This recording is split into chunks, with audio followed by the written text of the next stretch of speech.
Hey y'all, my name is Travis Lee, and today I have the pleasure of walking through estimating. Pretty simple. Normally these videos are much longer, but hopefully we can get through this one pretty quick. Estimating is the core of JobTread. It's the reason why most people buy our system. All of the estimating is going to be housed under the budget tab. This is where you will find not just the initial estimate, but everything from the job costing to the invoicing to the profit projections as well. So before we get into it, I just want to mention there is a setting on the overall job if it's going to be fixed priced, cost plus, or if there's no customer at all. Obviously, this setting is going to impact how we do our profit projections. Fixed price job, if you go over budget, you are going to be losing money or not making as much money as you initially thought. Cost plus, hypothetically, you're actually making more if you go over budget because you're spending more, 20% on top, whatever number that you might have agreed to, that's actually going to generate more profit. So this setting is very important just to make sure that our profit projections are going to be correct. With that said, let's dive straight into the budget.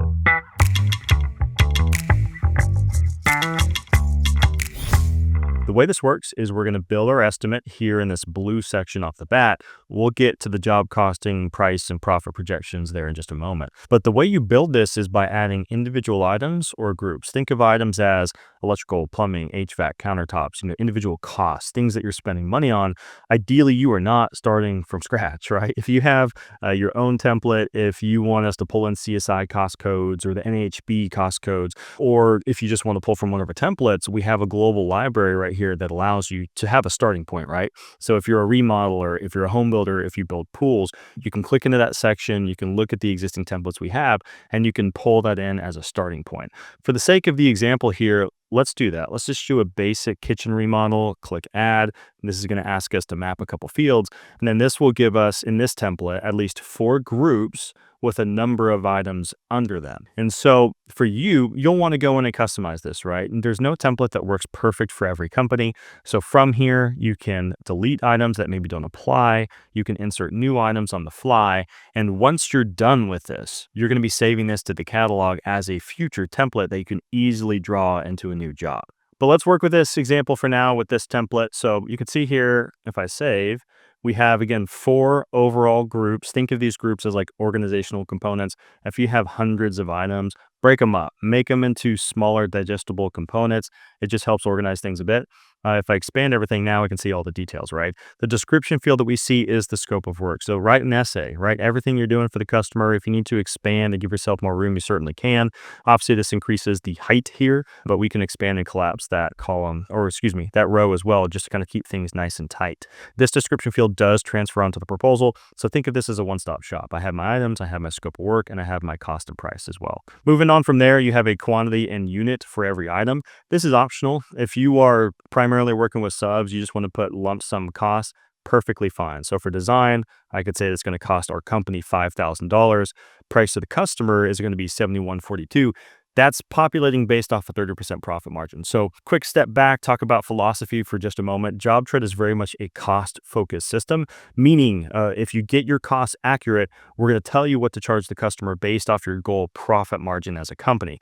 You can always override this. If you want to change this number to 7,500, for example, you certainly can, but it's giving you that starting point, telling you, hey, if you're trying to hit 30% profit, you need to charge $71.42 in this particular example. You can select quantities and units if you want. So for something like hardwood flooring, I always paid the same. So let's say it's a house with 2,500 square feet of hardwood flooring and I paid $650. That price has gone up over time, but that's going to populate a total cost to my company of $16,250. Price to the customer in this case is just over $23. So with this template, no costs were stored ahead of time. Everything kind of just came through as blank, right? But in your version of this and what you save in the catalog, if you know your costs ahead of time, save them in the catalog that will be brought into the job. And the beautiful thing about that is you just change the quantity and then you're off to the races. You're done at that point. For the sake of the example, I'm not going to bore you with going through every single one of these items and plugging in the cost. I'm just going to select everything and utilize one of our mass actions. So this is a really, really slick tool. Once you get comfortable with the budget, it's going to save you a ton of time. Here, I'm just going to set everything to $500 just to give myself some numbers. Everything turns yellow when there's a change. Nothing is saved yet though, so we can lock this in by saving in the top right. There's some other really cool mass actions here I want to highlight. Of course, you're thinking, 30% profit margin. Maybe if you're $1 million home builder, that's an unrealistic number. Maybe if you're a electrician, you're like, I need to make more than that. You can change the default in your main settings, but you can also change it job over job. So if I select an action here, I'm going to change my margin in this case to, let's say, 40%. Click apply. And this now is sitting at a $2 million job because I have 2,500 square feet at 500 a piece. Let me adjust that number. Let's just do 5 per square foot. This is going to be a little bit more realistic, right? I'm just south of $50,000. I'm going to make $20,000 on the job. Maybe this 88 cents really bothers you. Maybe you really, really want that to be a perfect round number. We have another really common mass action here called setting the total price. Here you can just say, hey, 50 flat. Actually, let's go 52 flat. Let's add a little padding there. Click apply. That will just proportionally distribute the profit across the items to get you to that bottom line number. Really helpful for, again, achieving a round number, or if you're working with insurance and trying to match a number, that's a really helpful tool for that also. So I'm going to save my changes here. Let's say I'm pretty happy with it.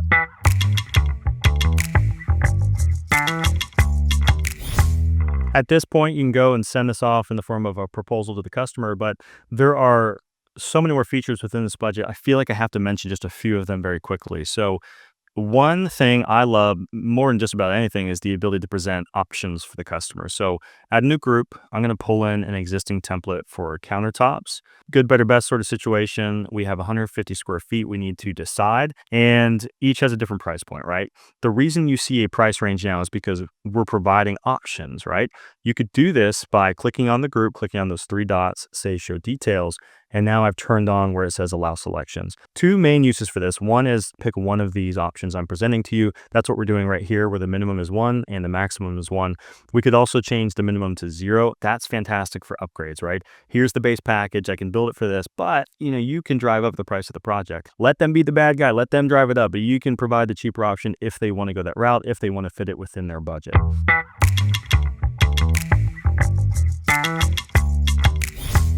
So that's a really, really nice feature. I'll show you how that looks on a proposal in just a moment.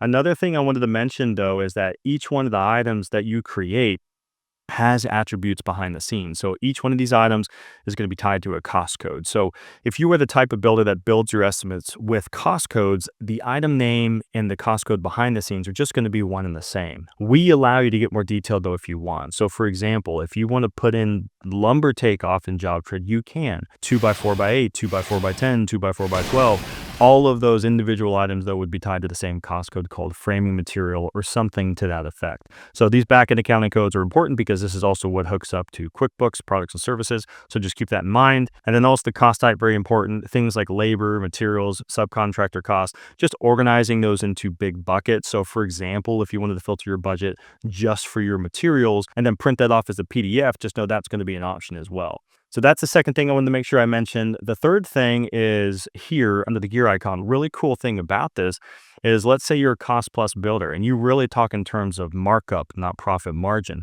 You can turn off the margin column and turn on the markup column. So now you're talking more language that you're used to. Additionally, there are other fields, other data points, financial data points that we have available to you. They're just not turned on by default. So just know there's more information here. And then down at the very bottom, you actually see custom fields too. So you can actually set up custom fields on your items.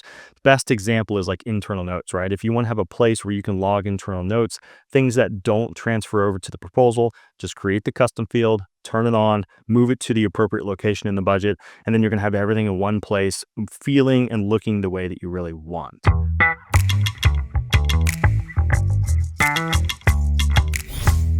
All right, one last thing I wanted to make sure I mentioned before we skip over to the presentation to the customer is going to be formulas. And this is absolutely a more advanced topic. We have full trainings dedicated to this, but it's so cool. I just want to make sure I talked about it for just a moment and show you what's possible as something to think about in the future. Certainly not something you need to implement on day one, but again, just know that this is there and it's possible. I'm going to focus on this quantity formula column. And when you do this, you're kind of opting to determine the quantity through a formula instead of just manually typing it in. So I'm going to give you a super rudimentary example. Let's just do gallons of paint. So the unit here in this case is going to be gallons, and the quantity formula is where I'd plug in my formula. And so my recommendation to you is think about how you would calculate this in real life. And so for something like interior paint, maybe I just take the linear feet of wall multiply it by the height of the wall, divided by the amount of paint a gallon will cover, so the paint coverage. So I'm really just typing in words, right? This is like the real life calculation of how I'd figure out how many gallons. From here, though, you just need to tell JobTread it's a parameter by wrapping those words with curly brackets. So I'll do that real quick. And when you're done, you have effectively created 3 parameters on the job. You can see this red dot popping up here. If I click it, now I see those words, those terms I typed in as parameters on the project. I think in parameters as measurements, that's generally what they're going to be. And so any estimator can now walk the job, type in the details, let's say, 350 square feet per gallon, click save, and that can automatically spit out how many gallons I'm going to need for this job. Obviously, if you're working with something like tile or siding, there's going to be a waste factor. So maybe you take that calculation and you multiply it by, 1.2 for 20% waste. That's going to give me now 51 gallons of paint. In my case, I'm never purchasing 0.42 gallons. It's not really possible. So from here, you can wrap it with a ceiling function, and you can see there's all these different functions and things we can reference. There's your math operators. I'm just going to wrap it with a CEIL function.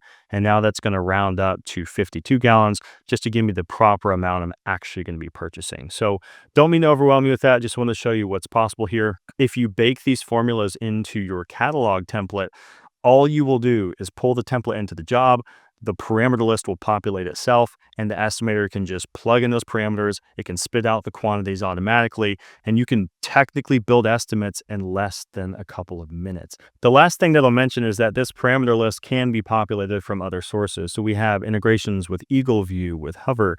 If you integrate those, that can actually populate this parameter list automatically, and your line items can read from those. Additionally, if you want to use our on-screen takeoff, which is under the Plans tab, you can do all of your drawings over there. And this parameter list is shared with that Plans tab. So if you click over, you'll see all of those same parameters are going to be in this list. This effectively is going to allow you to draw on your plans and get those measurements. And again, your budget can read from it. So it's all interconnected, but that parameter feature allows you to not manually type in quantities, but pull them from the job measurements.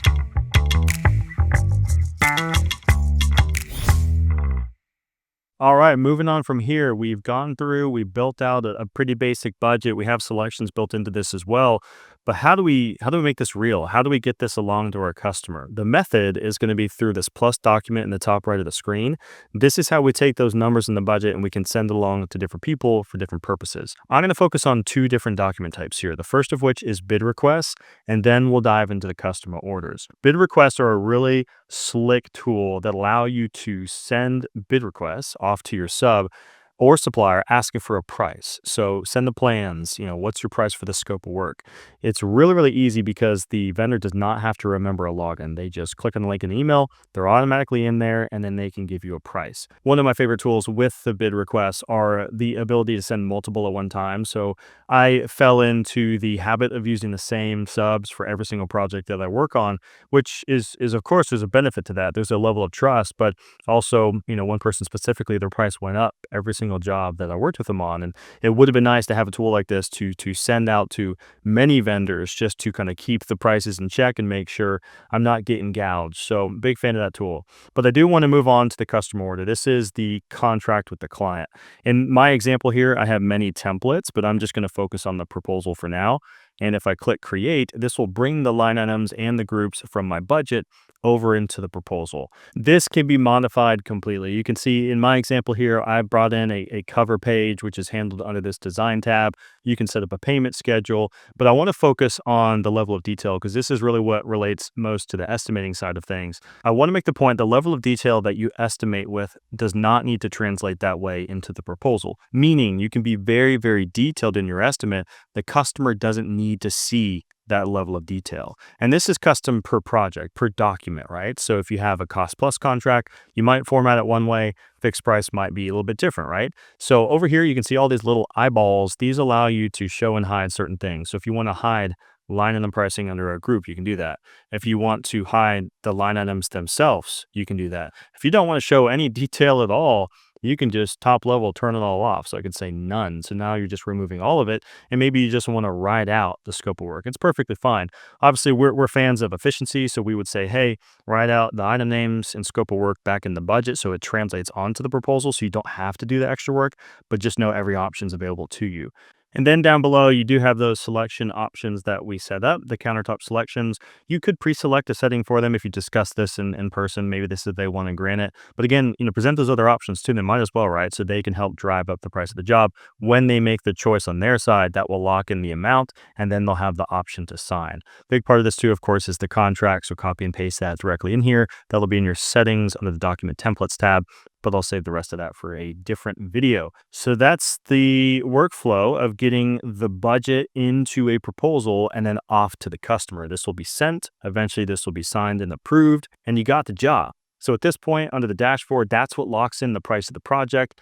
And then back in the budget, your estimate has now become realized. It's real, right? So if you scroll off to the right, now I can see my job costing section. So I see my budget for every item, and I can start tracking my cost against it. I can see my price and I can see my profit projections, which automatically will update as you start to log actuals into the system. And if you start to use the time tracking system, that automatically logs actuals as well, which can, of course, impact your overall profit. So that's the full walkthrough of how you plug in these items and groups into the budget. When you're happy with your template, maybe you used one of our starter templates and you modified it to fit your business, just know you have the ability here to export this to the catalog. That will save it to the catalog here along the left-hand side, and any future project, you'll just click plus group. This will be one of the templates on the list. Click OK, and you have that full template ready to go. So that about wraps it up. Thank you so much for taking the time to watch this video. If you have any questions at all, please reach out to our team. We're more than happy to help. Thanks so much. Have a good one.